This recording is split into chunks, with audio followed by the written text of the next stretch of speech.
Bismillahirrahmanirrahim. Assalamu alaikum, dear viewers. We welcome you all on behalf of Maths Box. We are here to deliver lecture number 24th on 9th class Mathematics Science Group. Before moving toward our lecture, we request you to subscribe our channel and press the bell icon for recent videos. Bismillahirrahmanirrahim. Assalamu alaikum, dear viewers. It's Nusrat Mumtaz welcoming you on the behalf of Math Box. Today I am here to deliver the lecture of class 9th group science. Before delivering my lecture, I request you to subscribe Math Box and press the bell icon. Okay, let's start our lecture. Lecture को start करने से पहले कुछ basic terms मैं आपके साथ discuss करना चाहूँगी। उनमें सबसे पहली टर्म है आपके पास algebraic term. An algebraic term may be a constant. जो एक अलजेब्रिक टर्म होती है वो आप किसी कांस्टेंट को भी कह सकते हैं, या अगर आप कांस्टेंट और वेरिएबल का प्रोडक्ट ले लें तो वो भी आपके पास एक अलजेब्रिक टर्म ही कहलाती है, या फिर आप दो या दो से ज़्यादा वेरिएबल्स का प्रोडक्ट ले लें तो वो भी आपके पास क्या कहलाती है, एक अलजेब्रिक टर्म कहलाती है। वेरी सिंपल एग्जांपल मैं कहती हूँ 2x + 1। अब यहाँ पे 2x और 1 जो है ना वो दो टर्म्स हैं मेरे पास, जो कि दोनों टर्म्स ज्वाइन किससे हुई हैं, एक अलजेब्रिक ऑपरेशन से। और अलजेब्रिक ऑपरेशन यहाँ पे हमारे पास क्या है, +1। तो टर्म्स आपके पास सिंपल जो है वो कांस्टेंट की फॉर्म में भी हो सकती हैं, वो कांस्टेंट और वेरिएबल के प्रोडक्ट की फॉर्म में भी हो सकती हैं, या फिर वो वेरिएबल्स के प्रोडक्ट की फॉर्म में भी हो सकती हैं। अब अलजेब्रिक एक्सप्रेशन क्या होता है हमारे पास। अलजेब्रिक एक्सप्रेशन की डेफिनेशन कुछ इस तरह से है, when operation of addition and subtraction applied to the algebraic terms we obtain an algebraic expression. जब हम अलजेब्रिक टर्म्स को अलजेब्रिक ऑपरेशंस की हेल्प से कंबाइन करते हैं, या फिर हम ये कह सकते हैं कि जब हम अलजेब्रिक ऑपरेशंस एडिशन और सब्ट्रैक्शन जब हम अलजेब्रिक टर्म्स पे अप्लाई करते हैं तो जो एक्सप्रेशन हमें मिलता है वो क्या कहलाता है, अलजेब्रिक एक्सप्रेशन। अब देखें यहाँ पे फर्स्ट एग्जांपल में हमारे पास दो टर्म्स थी, 2x एंड 3y, तो अलजेब्रिक टर्म्स थी।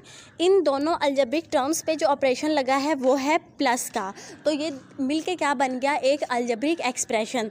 सिंपल वर्ड्स में आप ये कह सकते हैं कि जब हम अलजेब्रिक टर्म्स को अलजेब्रिक ऑपरेशंस एडिशन और सब्ट्रैक्शन की हेल्प से कनेक्ट करते हैं, ज्वाइन करते हैं, तो जो एक्सप्रेशन हमारे पास बनता है वो क्या कहलाता है, अलजेब्रिक एक्सप्रेशन कहलाता है।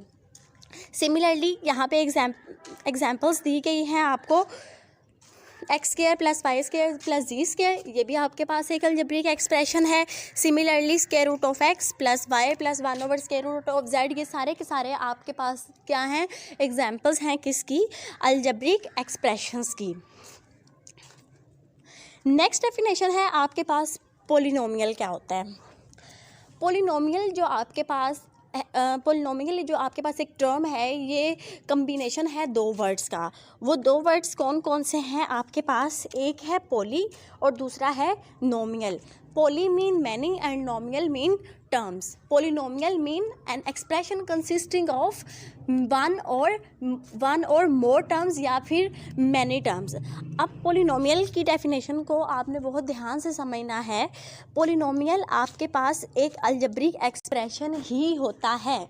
फर्स्ट थिंग कि क्या पोलिनोमियल भी आपके पास क्या होता है, एक अलजेब्रिक एक्सप्रेशन ही होता है, consisting of one or more terms, जो कि एक या एक से ज़्यादा टर्म्स पे कंसिस्ट कर रहा होता है। In each of which exponent आप कहते हैं पावर को, exponent of variable is non negative integer. जब आपने अलजेब्रिक एक्सप्रेशन की डेफिनेशन मैंने आपको पढ़ाई तो वहाँ पे हमने एक्सपोनेंट का कोई जिक्र नहीं किया। इसका मतलब ये है कि चाहे वेरिएबल की जो मर्ज़ी पावर आप ले लें वो आपके पास अलजेब्रिक एक्सप्रेशन होगा, लेकिन पोलिनोमियल भी आपके पास होता है, एक अलजेब्रिक एक्सप्रेशन ही है, लेकिन इसमें सिर्फ फ़र्क इतना होता है कि जब आप पोलिनोमियल्स में लिख रहे हैं, वाई में लिख रहे हैं, उस वेरिएबल की जो पावर है ना वो आपके पास नॉन नेगेटिव इंटीजर होनी चाहिए। अब नॉन नेगेटिव इंटीजर का क्या मतलब है, नॉन नेगेटिव इंटीजर पहली बात तो ये है कि उसकी पावर इंटीजर होनी चाहिए, फ्रैक्शन में नहीं होनी चाहिए। दूसरी बात, वो नॉन नेगेटिव होनी चाहिए। नॉन नेगेटिव मीन्स उसकी पावर क्या होनी चाहिए, पॉजिटिव होनी चाहिए। अब नॉन नेगेटिव में आपको पता है कि ज़ीरो भी इंक्लूड होता है, तो इसका मतलब है कि वेरिएबल की पावर पोलिनोमियल की डेफिनेशन में या तो ज़ीरो होनी चाहिए या फिर कोई पॉजिटिव इंटीजर होनी चाहिए, पावर नेगेटिव नहीं होनी चाहिए। यहाँ पे नॉन नेगेटिव का वर्ड इसलिए यूज़ किया गया है क्योंकि नॉन नेगेटिव में आपके पास ज़ीरो भी इंक्लूड होता है। तो पॉलिनोमियल में आपके पास जो वेरिएबल की पावर है आपके पास या तो वो होनी चाहिए ज़ीरो और या फिर कोई पॉजिटिव इंटीजर होनी चाहिए। आप इसको सिंपल ये कह सकते हैं कि आपके पास वेरिएबल की जो पावर है वो नॉन नेगेटिव इंटीजर होनी चाहिए। मैं इसको रिपीट कर देती हूँ। Polynomial is an algebraic expression. Polynomial आपके पास एक ऐसा अलजेब्रिक एक्सप्रेशन होता है जिसमें एक या एक से ज़्यादा टर्म्स भी हो सकती हैं। और सबसे जो मेन पॉइंट आपने अपने माइंड में रखना है वो ये कि पोलिनोमियल में जो वेरिएबल यूज़ हो रहे होते हैं उन वेरिएबल की पावर आपके पास नॉन नेगेटिव इंटीजर होनी चाहिए। नॉन नेगेटिव इंटीजर का क्या मतलब है कि या तो पावर ज़ीरो होनी चाहिए या फिर कोई पॉजिटिव इंटीजर होनी चाहिए, पावर नेगेटिव भी नहीं होनी चाहिए और फ्रैक्शन में भी नहीं होनी चाहिए। ओके, फर्स्ट आप यहाँ पे आपको एग्जांपल दी गई है 2x की। 2x आपके पास एक पोलिनोमियल है, ठीक है, और ये पोलिनोमियल इन वन वेरिएबल है क्योंकि इसमें एक वेरिएबल यूज़ हो रहा है और ये पोलिनोमियल वन टर्म्स पे कंसिस्ट कर रहा है। मीन्स कि इस पोलिनोमियल में सिर्फ एक ही टर्म है। तो जो एक टर्म का पोलिनोमियल होता है उसको हम क्या कहते हैं, मोनोमियल। इसी तरह नेक्स्ट आपको पोलिनोमियल दिया हुआ है 2x + 4y। ये पोलिनोमियल इन टू वेरिएबल्स है, ये दो वेरिएबल्स का पोलिनोमियल है। यहाँ पे दो वेरिएबल्स यूज़ हो रहे हैं x और y, और जो दो वेरिएबल का जो पोलिनोमियल यहाँ पे यूज़ हो रहा है, अब यहाँ पे देखें यहाँ पे दो टर्म्स हैं 2x और 4y। तो ऐसा पोलिनोमियल जिसमें दो टर्म्स हों वो आपके पास क्या कहलाता है, बाइनोमियल कहलाता है। थर्ड एग्जांपल में अब ये आपको पोलिनोमियल 3 वेरिएबल्स का दिया हुआ है और ऐसा पोलिनोमियल जिसमें 3 टर्म्स हों सिर्फ वो पोलिनोमियल क्या कहलाता है, ट्राइनोमियल कहलाता है। नेक्स्ट डेफिनेशन अब आपके पास है लीडिंग कोफिशिएंट क्या होता है। ओके, यहाँ पे अब आपको एक पोलिनोमियल दिया हुआ है वेरिएबल x में।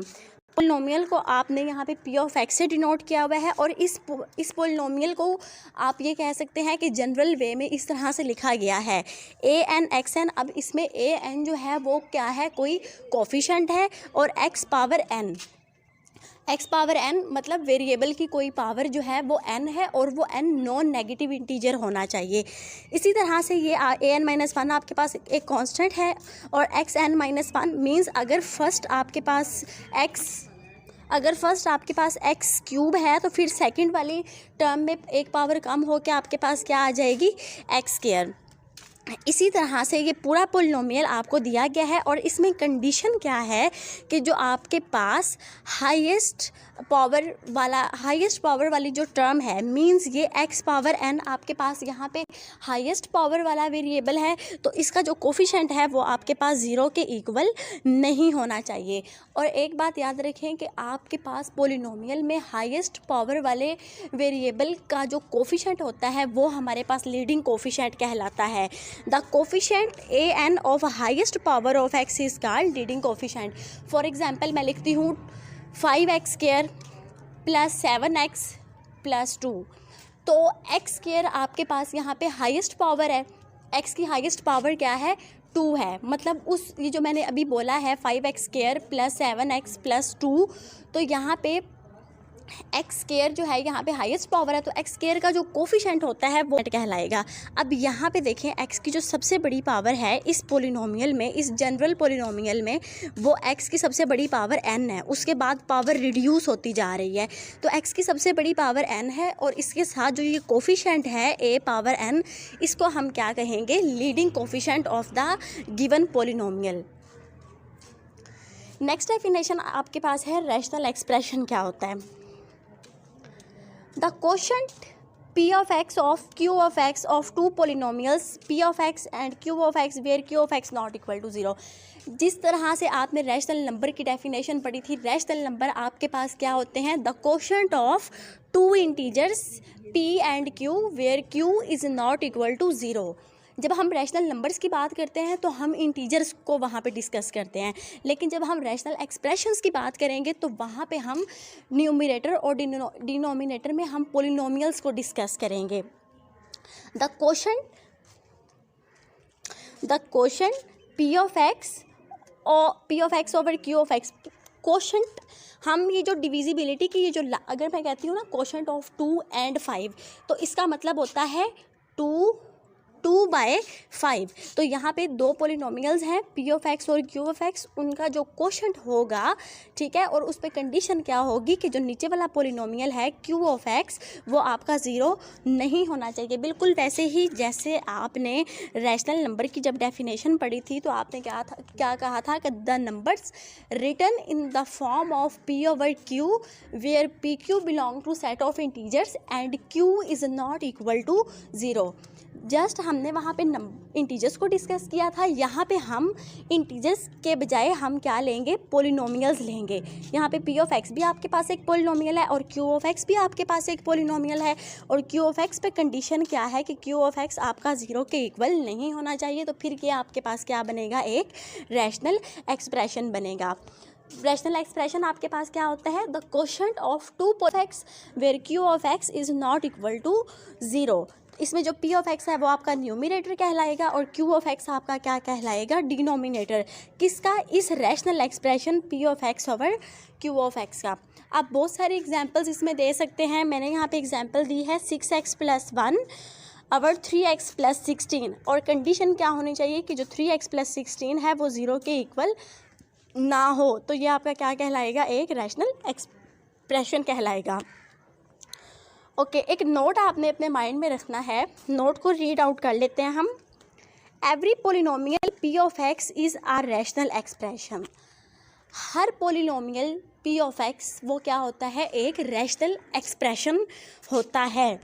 As we can write p of x as p of x over 1। कोई भी जो आपके पास पोलिनोमियल होता है वो क्या होता है, एक रैशनल एक्सप्रेशन होता है। लेकिन हर रैशनल एक्सप्रेशन ज़रूरी नहीं है कि आपके पास क्या हो, एक पोलिनोमियल हो। हर पोलिनोमियल आपके पास क्या होता है, एक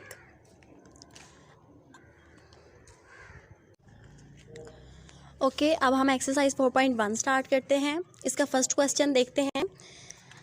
identify whether the following algebraic expressions are polynomials और नॉट। आपको अलजेब्रिक एक्सप्रेशंस दिए हुए, यहाँ पे आपने ये बताना है कि इनमें से कौन से पोलिनोमियल्स हैं और कौन से पोलिनोमियल्स नहीं हैं।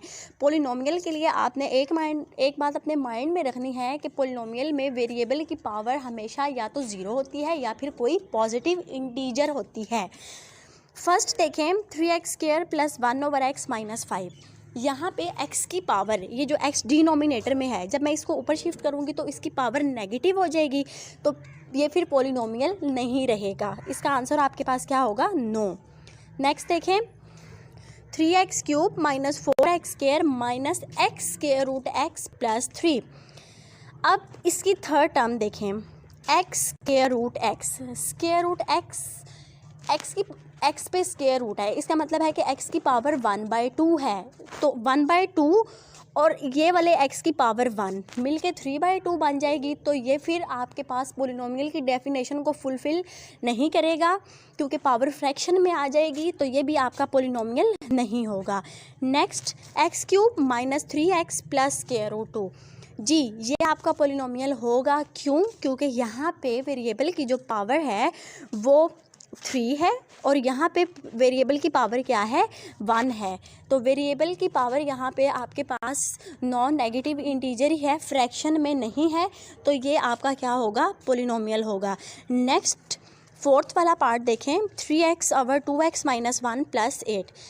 जी, ये भी आपके पास पोलिनोमियल नहीं होगा, क्योंकि ये पोलिनोमियल की डेफिनेशन को सेटिस्फाई नहीं कर रहा, क्योंकि डिनोमिनेटर में आपके पास x आ रहा है। जब मैं इसको ऊपर शिफ्ट करूँगी न्यूमरेटर के साथ तो इसकी पावर क्या हो जाएगी, नेगेटिव हो जाएगी, तो ये भी आपका पोलिनोमियल नहीं है। नेक्स्ट क्वेश्चन नंबर 2 देखें, state whether each of the following is a rational expression और नॉट। अब यहाँ पे आपको रैशनल एक्सप्रेशंस दिए हुए हैं, आपने ये बताना है कि इनमें से कौन से एक्सप्रेशंस जो हैं वो रैशनल एक्सप्रेशन नहीं हैं। रैशनल एक्सप्रेशन आपके पास क्या होता है, quotient of two polynomials become a rational expression in which numerator should not equal to 0. Okay, state whether each of the following is a rational expressions or not. Okay, first देखें 3 square root x plus 3 square root x plus 5। हमने rational expression की definition में ये पढ़ा था कि जो numerator और डिनोमिनेटर दोनों में पोलिनोमियल्स होते हैं। आपने रैशनल एक्सप्रेशन की डेफिनेशन में पोलिनोमियल्स को डिस्कस किया था, तो ये तो दोनों पोलिनोमियल नहीं हैं, ना 3 स्क्वायर रूट एक्स पोलिनोमियल है, ना 3 square root x plus 5 polynomial है, तो ये फिर आपका रैशनल एक्सप्रेशन भी नहीं होगा। नेक्स्ट देखिए x cube minus 2x square plus square root 3 and x cube 2 plus 3x minus x square. Numerator में जो एक्सप्रेशन है आपके पास वो पोलिनोमियल है, क्योंकि यहाँ पे x की पावर जो है वो नॉन नेगेटिव इंटीजर है। सिमिलरली जो डिनोमिनेटर में आपके पास एक्सप्रेशन है वो भी पोलिनोमियल है, क्योंकि वहाँ पे भी x की पावर जो है, वेरिएबल की जो पावर है वो नॉन नेगेटिव इंटीजर है, तो ये आपका रैशनल एक्सप्रेशन होगा। नेक्स्ट देखिए x square plus 6x plus 9, ये भी आपके पास एक पोलिनोमियल है, और जो डिनोमिनेटर में एक्सप्रेशन लिखा हुआ है वो भी आपके पास एक पोलिनोमियल है, तो मीन्स कि ये आपके पास एक रैशनल एक्सप्रेशन होगा। नेक्स्ट है आपके पास 2 square root of x plus 3 and 2 square root of x minus 3। जब ये दोनों ही पोलिनोमियल्स नहीं हैं तो फिर ये रैशनल एक्सप्रेशन भी नहीं होगा। ये था हमारा आज का लेक्चर। अगर आपको किसी भी किस्म की कोई भी कन्फ्यूजन हो तो कमेंट सेक्शन में जाके आप अपने कमेंट्स दे सकते हैं। अल्लाह हाफिज़। जी व्यूअर्स, तो ये था आपके पास आज का लेक्चर। उम्मीद है आज का लेक्चर क्लियर हुआ होगा। फिर भी अगर कोई दिक्कत हो तो आप कमेंट सेक्शन में आ सकते हैं, आपकी प्रॉब्लम को बेहतर तरीके से सॉर्ट आउट करने की कोशिश की जाएगी। बेल आइकन को प्रेस करना मत भूलिएगा ताकि इस चैनल की रीसेंट अपडेट से आप अवेयर रहें। अपना बहुत ज़्यादा ख्याल रखें। मैथ्स बॉक्स टीम को दुआ में याद रखें। अल्लाह।